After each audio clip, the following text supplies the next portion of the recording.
अस्सलाम वालेकुम नाजरीन, एच न्यूज पर आपका स्वागत है।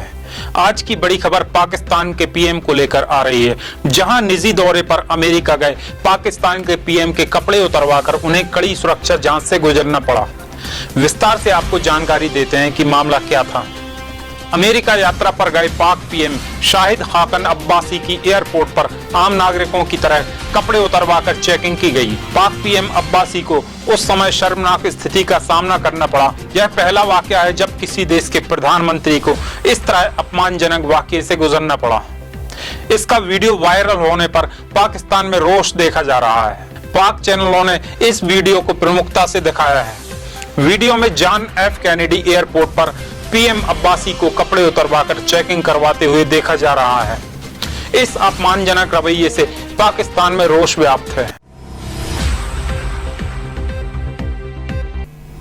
और ये सब जिस मुल्क के एयरपोर्ट्स के ऊपर आपके प्राइम मिनिस्टर के कपड़े उतरवा दिए जाते हो, उनसे आप क्या एक्सपेक्ट करते हैं कि वो उनके विंग के अगेंस्ट बोलने वाले को लाइक करेंगे? पहली बात तो ये है, आज उसको बड़े तेजी आम आदमी की हैसियत से गया है।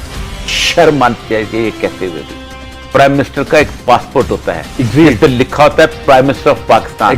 वो रेड पासपोर्ट से ट्रेवल कर रहा होता है, वो रेड पाकिस्तान पासपोर्ट देता है। प्राइवेट क्या होता है? तुम इस मुल्क की रिप्रेजेंटेशन के तौर पे गए हुए थे वहां पर। शर्म आनी चाहिए गुफ्तगू करते हुए भी। तुम्हारे कपड़े उतारे गए और तुम समझते हो कि पाकिस्तान की इज्जत खत्म नहीं हुई। You are holding the office of the prime minister. तुम इस मुल्क के 22 करोड़ आवाम के नुमाइंदे थे। मैं एक आम आदमी के पाकिस्तान के एयरपोर्ट पर तुम्हें मौत पड़ती है तुम लोगों को। बिल्कुल ठीक है। पाकिस्तान के एयरपोर्ट पर तुम्हारे जनाब पीए चल रहा होता है, ये चल रहा होता है, वो चल रहा होता है। जूते खाने के लिए तुम्हें अमेरिका रह गया। पाकिस्तान के एयरपोर्ट पे क्यों नहीं करते हो तुम लोग? बिल्कुल ठीक है। गौरतलब है कि ट्रंप सरकार पाक में बढ़ते आतंकवाद को देखते हुए वहां के नागरिकों पर वीजा बैन लगाने पर भी विचार कर रही है। अगली बड़ी खबर कर्नाटक विधानसभा चुनाव को लेकर आ रही है। कर्नाटक विधानसभा चुनाव की तारीख को लेकर लंबा इंतजार आखिरकार खत्म हो गया। चुनाव आयोग ने कर्नाटक में चुनाव की तारीखों का ऐलान कर दिया। 12 मई को कर्नाटक में मतदान होगा, वहीं 15 मई को वोटों की गिनती की जाएगी। आइए चलते हैं चुनाव आयोग की प्रेस कॉन्फ्रेंस में। Last date for withdrawal of candidature is 27th April 2018. Now your issue comes. Date of poll is 12th May. Yeah. Date of counting is 15th May. They got it wrong. Right? So,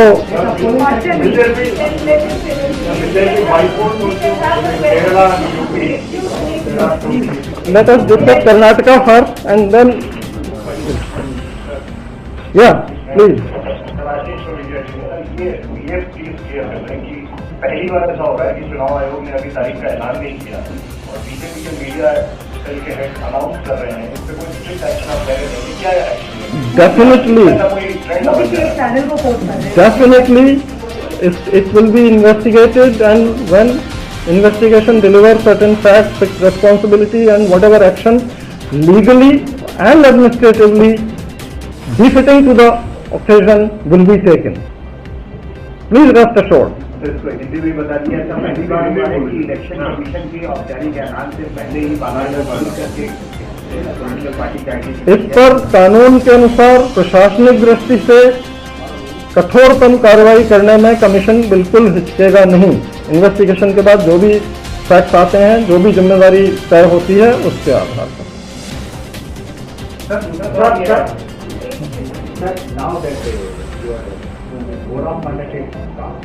Now my question is any related to other states? Central government can announce because the Kaveri Management Board still pending.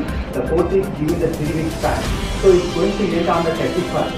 So it can be government of India can announce the Kaveri Management Board. It will come under the Jalapeenoku mode of whatever is the direction or order of the Honorable Court and compliance thereof, Commission and the MCC doesn't come in the way.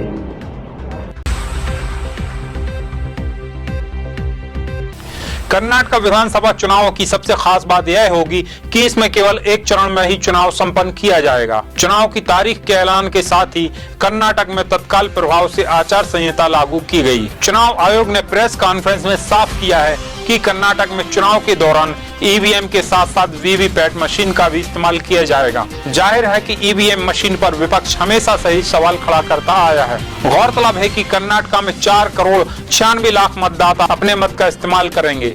वहीं 57,000 polling station बनाए जाएंगे।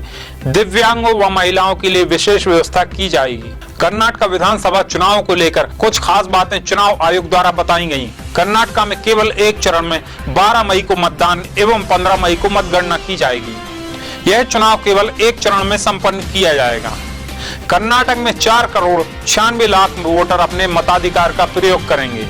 सभी polling station पर EVM के साथ साथ VVPAT लगाए जाएंगे। करीब 57,000 पोलिंग स्टेशन बनाए जाएंगे। लाउड स्पीकर पर रोक रहेगी। हर उम्मीदवार को 28 लाख रुपए खर्च करने पर छूट दी जाएगी। चुनावी खर्च पर आयोग द्वारा विशेष नजर रखी जाएगी। कर्नाटक में केंद्रीय सुरक्षा बलों की तैनाती होगी। 28 मई को सारी प्रक्रिया पूरी हो जाएगी। 97,000 फोटो पहचान पत्र जारी किए जाएंगे।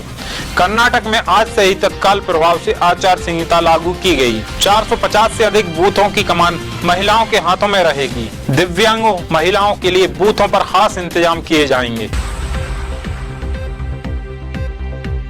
इस बार का कर्नाटक का चुनाव कई मायनों में महत्वपूर्ण है। चुनाव आयोग द्वारा सभी तैयारियां पूरी कर ली गई हैं। अब सारे देश की नजर कर्नाटक चुनाव पर टिकी है। कर्नाटक चुनाव में मुख्य रूप से मुकाबला सत्तारूढ़ कांग्रेस, विपक्षी बीजेपी, जेडीएस के बीच है। वहीं नवगठित महिला एम्पावरमेंट पार्टी भी संपूर्ण कर्नाटक में 224 सीटों पर अपने उम्मीदवारों को उतार रही है। इस पार्टी की सबसे खास बात यह है कि एमईपी पार्टी की नेशनल प्रेसिडेंट एक महिला डॉक्टर नोहेरा शेख हैं, जो महिलाओं से जुड़े मुद्दों को सबसे वरीयता से जनता व प्रशासन के सामने ला रही हैं। यह पार्टी एक कौमी पार्टी बताई जा रही है, जिसमें सभी धर्मों व जातियों के लोगों को टिकट देने का दावा कर रही है तथा कर्नाटक की जनता का भरपूर समर्थन मिलता हुआ दिखाई दे रहा है। और यह भी देखने में आ रहा है कि मात्र 2-3 महीनों में इस पार्टी ने इतनी ख्याति प्राप्त कर ली कि कर्नाटक की जनता इस पार्टी को बीजेपी व कांग्रेस से सीधी तौर पर टक्कर देते हुए नजर आ रही है। अब देश की जनता को इस रोमांचक मुकाबले का इंतजार है। आज की खबरों में बस इतना ही। दीजिए नाजिम खान को इजाजत। अल्लाह हाफिज।